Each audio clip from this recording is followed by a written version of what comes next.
પહોંચ્યા જ નથી તો ઉઘરાણી ખેડૂત પાસે શું કામ? ઉઘરાણીની નોટિસો ગામડે ગામડે પધરાવી દીધી છે. પૈસા તમારા મંત્રી ખાઈ ગયા છે તો મંત્રીની મિલકત આજ દિવસ સુધી જપ્ત કેમ નથી કરી? કરોડો રૂપિયા મંડળીના મંત્રી, બેંકના ચેરમેન અને બેંકના કરતા હર્તાઓ ખાઈ ગયા. એની એક નૈયા પાંચિયાની મિલકત પણ કબજે લેવામાં નથી આવી આજ દિવસ સુધી. તમારી પાસેથી માગે છે, ખેડૂત પાસેથી પૈસા માગે છે કે લાવો પૈસા બેંકના ભરો. જે પૈસા હાથમાં જ નથી આવ્યા એ પૈસા દેવાના શું કામ? અને લઈ ગયો છે એને કોઈ પૂછવા વાળું નથી. મંડળીના મંત્રી તો આજે તે ભાજપના ખોળામાં બેસીને બિંદાસ ફરે છે અને ગામના માણસોએ દવા પી જવી પડી. આત્મહત્યા તો એને કરી છે. કિરીટ પટેલે ક્યાં દવા પીવાની જરૂર છે? દવા તો આ ગામના માણસો પી ગયા છે. દવા તો એને પીવાની જરૂર નથી, ગામ પી ગયું દવા. 2 જણા ગુજરી ગયા આ મંડળીના કૌભાંડમાં. ને ભાઈ તમે આ વખતે કરો ચૂંટણીમાં વ્યવસ્થિત મતદાન, પછી હું કહીશ ને જે કહેવા જેવું હશે બધું. હું દવા પી જાઉં કે ઝેર પી જઈશ, ભાષણમાં સારું લાગે. વાંદરવડ ગામમાં એક ભાઈ દવા પી ગયા, તમારા ગામમાં એક ભાઈ આત્મહત્યા કરી લીધી. 2 વ્યક્તિ આત્મહત્યા કરી લીધી. એ પાપ કોનું છે?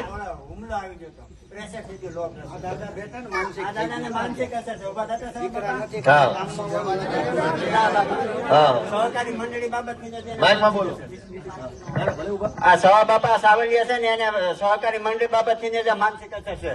અમારા ગામમાં અનિલભાઈ બસુભાઈ સેલડિયા એને હાર્ટ એટેક આવ્યો હતો સહકારી મંડળી બાબતથી. એને થાપણમાં પૈસા મૂક્યા હતા તો એ મને કાયમ કહેતા કે હું આપડે દૂધની ડેરીએ દેવા જતા ને તો એ બેહતા મને કાયમ પૂછતા કે ભાઈ આપડે મંડળીનું શું થાય, કઈક વકીલ પકીલ ગોતો, કઈક પૈસાનું કઈક કરો.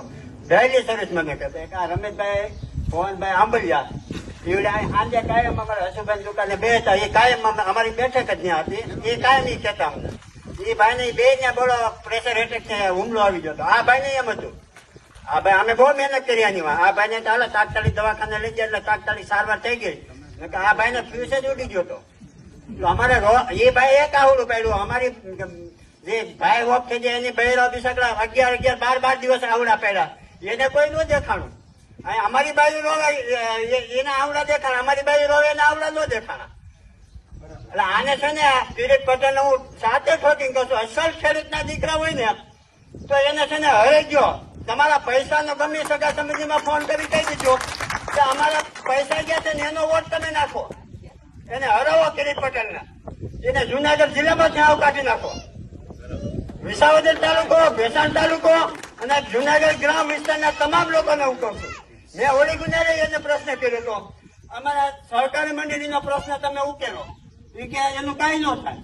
એ ભૂપાથી કે આને 35 લાખનું જીરાનો ઓલો સહકારીનો ઓલો ખાતર ગાયબ થઈ ગયું છે એનો તું ભેગો થઈને કેસ કરાય છે. ઓલો ભૂપતભાઈ ને કેસ કરવા લઈ ચેરમેન પહોંચે છે. એ ધારે એ બધું કરી શકે. એટલે આપણા ગામના તમામ લોકોને કહું છું, એટલે તમે છે ને અમને ન્યાય આપો. એ તો કઈ તમારી વાત સાચી છે કે કિરીટ પટેલ ખોટા આહુડા પાડે તો હાચા આહુડા જેના પડ્યા હોય એને દુઃખ તો લાગે જ ને.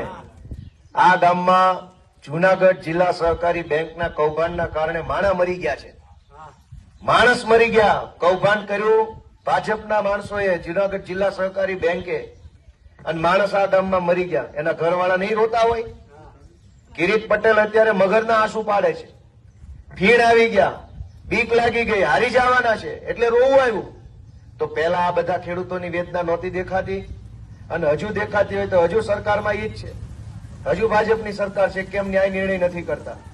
એટલે મારી આપ સૌ દોસ્તોને વિનંતી છે કે દોસ્તો આપણે સૌએ આજુબાજુના બધા ગામમાં જાગૃત બનીને લોકોને ફોન કરીને સંદેશો આપીને સમાચાર આપીને બધાને એટલું કહેવાનું છે કે આ વખતે તક ચૂકવા જેવી નથી.